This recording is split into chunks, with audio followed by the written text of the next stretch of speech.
Hey guys, this is Eric and Amber from the Holup-Niewinski group of HomeSmart Realty, and we are doing a video because we got so many great questions from our homebuyer event last Saturday that we decided to just shoot a video answering all of them. So we have a little over a dozen questions that we're going to go through.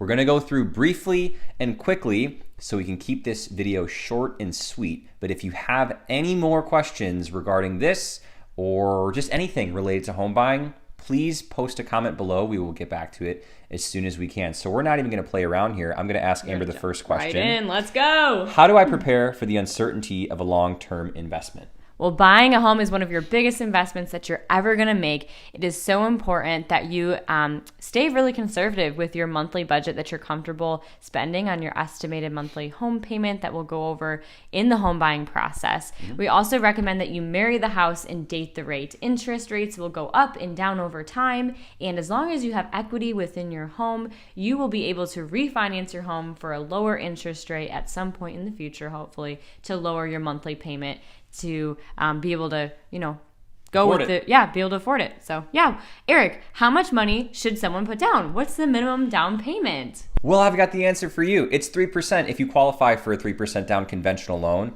or 3.5% if you qualify for an FHA loan. There are two 0% down home programs. One of them is VA, if you are an active military member that qualifies, or if you are a qualifying service member, you can get a 0% down loan with no PMI. We'll talk about what that is later, but it's a great program if you are a veteran or qualifying active service member.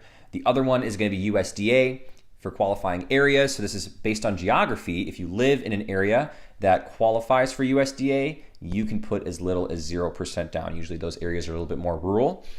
So yeah, those are your options for how much money you can put down, but how much money you should put down depends on you. Honestly, It's going to affect your monthly mortgage payment. So let's jump right into the next one.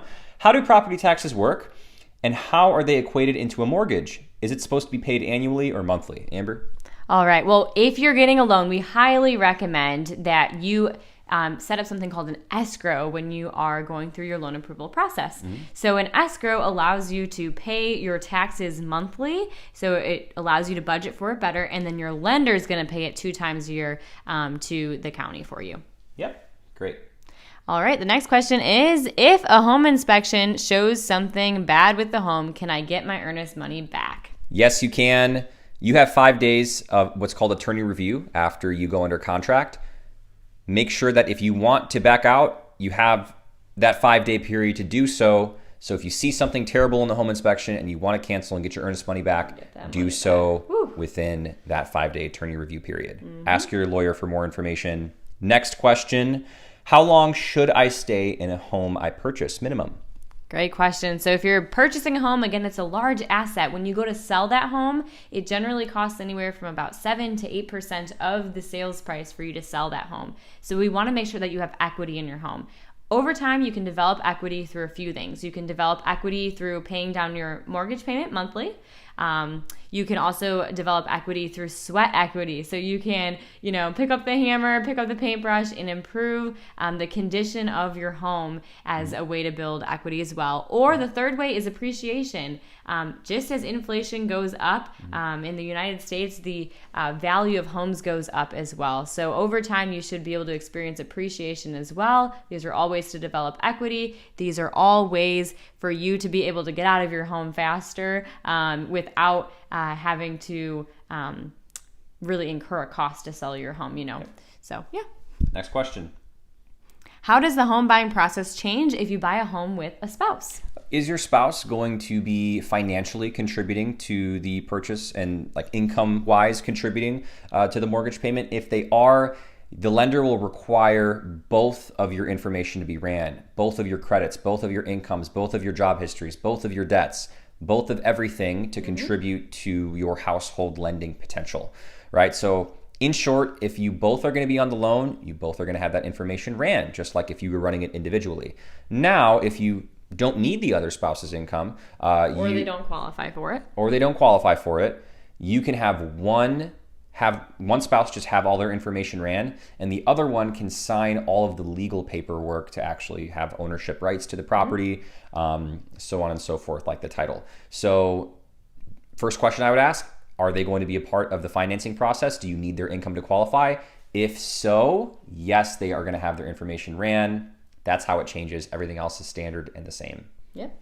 Probably the hardest part is getting on the same page throughout the home buying process. The lending isn't going to be that much of a problem, okay? Next question. Is there a senior citizen discount when getting a loan? Well, unfortunately, there is no senior citizen discount like there might be at McDonald's for your coffee, like my dad loves. But anybody of any age may be qualified for down payment assistance. Now, there are some qualifications, but it doesn't matter if you're 60, 65, 70, 100.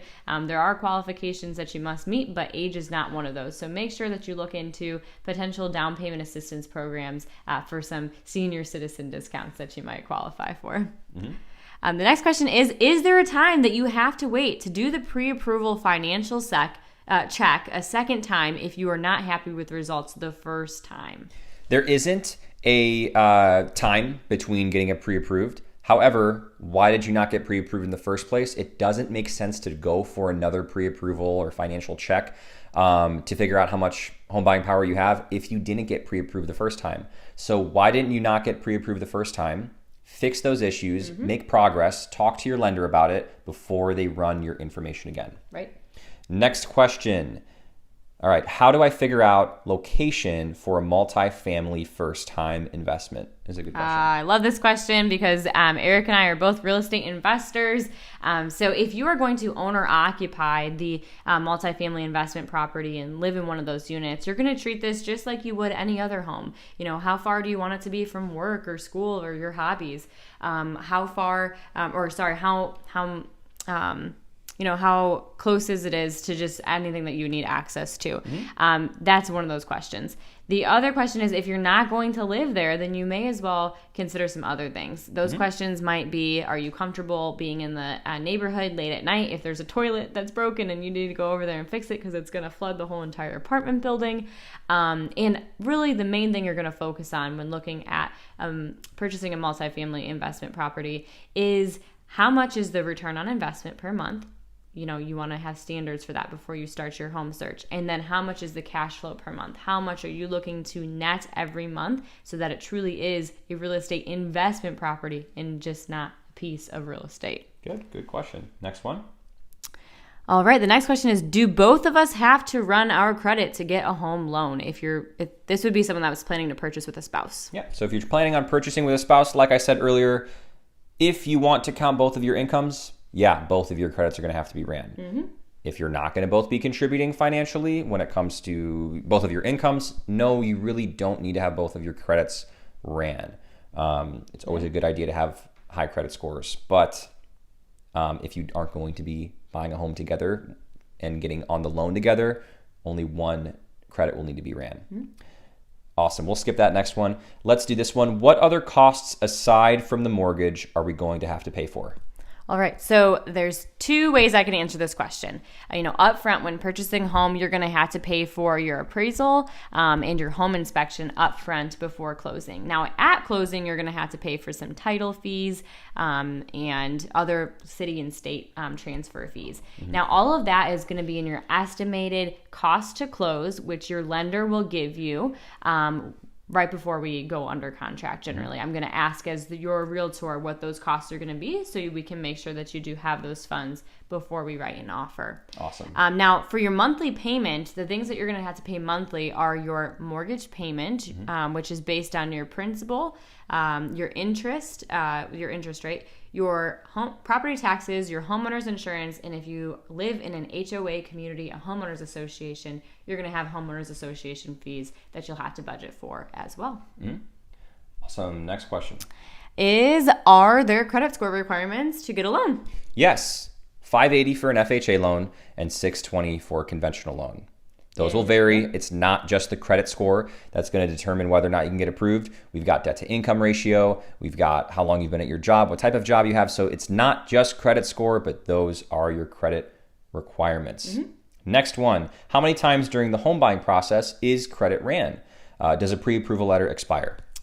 All right, so your credit is going to be ran when you get pre-approved for a loan, and then it's going to be ran again right before you close on a home. And that's why your lender is most likely going to recommend that you don't go out and buy a new car or co-sign a loan or take out student loans, etc. But between the time that you get pre-approved and the time that you close on a home, because that can impact your credit score.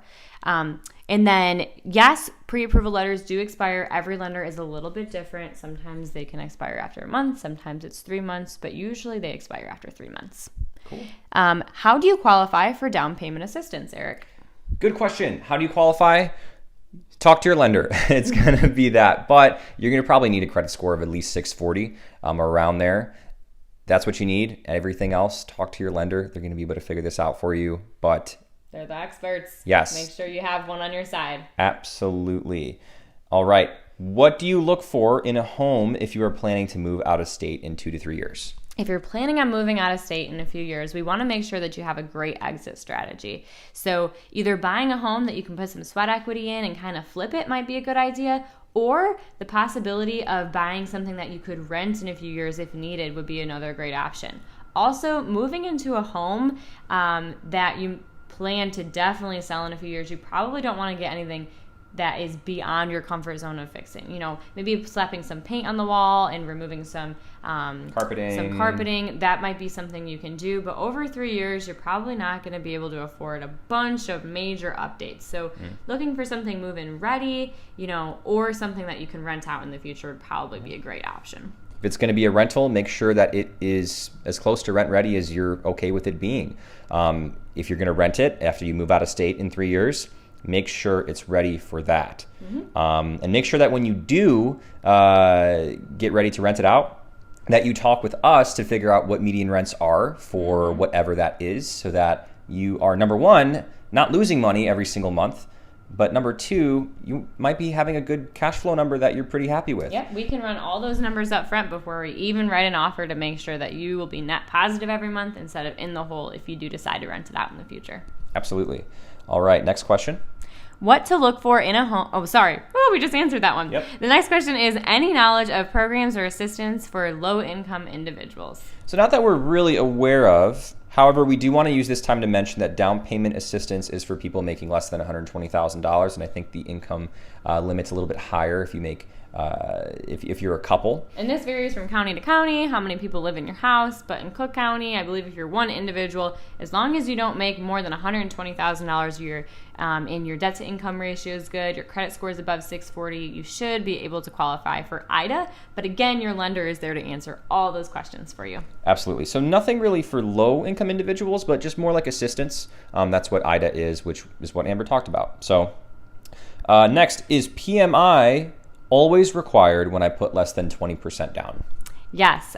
Generally, PMI is going to be required if you put less than 20% down, unless you are a veteran and are utilizing a VA loan, or you are under a special lending program, maybe for like doctors. There's some programs like that. But yes, if you have to pay PMI, it's generally going to be anywhere from like $25 to $100 per month.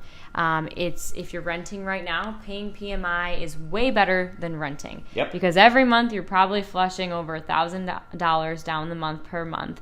Down the toilet per month. But with PMI, you're only flushing a couple, $100 or less down the toilet. Yeah. It doesn't sound good to flush any money down the toilet, but PMI is better than renting. Yeah, because you'll be building equity. Absolutely. Yep. And appreciation and all that the final stuff. question is, if I'm considering buying a home, when should I reach out to a realtor to help me through the process? Well, I think I can answer that one. That's right. That's a real question that we got, and we seriously want to answer that with as much information as we can, but it really doesn't require that much information because it's as soon as you can, really. People think that they should reach out to a realtor right before they start their home buying journey, so maybe a few days before, but the sooner we can get a game plan. Yeah, exactly. The sooner we can get a game plan for you, especially if you're in a rental and your lease is ending soon, and soon we mean like less than 6 months, talk with us early so that we can devise a game plan. Yep. If you need to work on stuff with your finances, now's that time to do it. But the answer is now. reach out to both of us, Amber or I. My number is 708-953-7485. Hers is 708-870-6835. We would be more than happy to help just sit down with you and sort of come up with a timeline so that you can have a swift and easy transition into your next home so that you don't have to worry and be stressed about timelines. The time is as soon as possible. And so that's all we got. We just did this in 15 minutes, 20 questions. That's pretty good. I just want to wrap this video up by saying if you were at our event, thank you so much for attending. Thank you for coming. We had a fantastic event at Franklin's Public House. We had like 24 people that were there. We had all of our vendors there and all of our friends there. It was fantastic. If you want to be a part of these events in the future, please let us know. We want to put you on the wait list for the next one that we're going to do. Until then, if you have any questions, put them down below. We would love to help you out. I think that's all I've got to say. Amber, you want to wrap it up? I'll just add one more thing. If you were at our event and you are ready to take your next steps, Jeff Santo from Neighborhood Loans, as well as ourselves, are here to guide you through this whole process. Most of these questions revolved around questions about getting a mortgage or down payment assistance. And we just want you to know that we 100% with full confidence trust Jeff Santo from Neighborhood Loans to answer any additional questions that you may have. He can do that financial checkup for you guys to see if you guys can get pre-approved or if you guys need a prescription for what to work on to be able to buy in the future.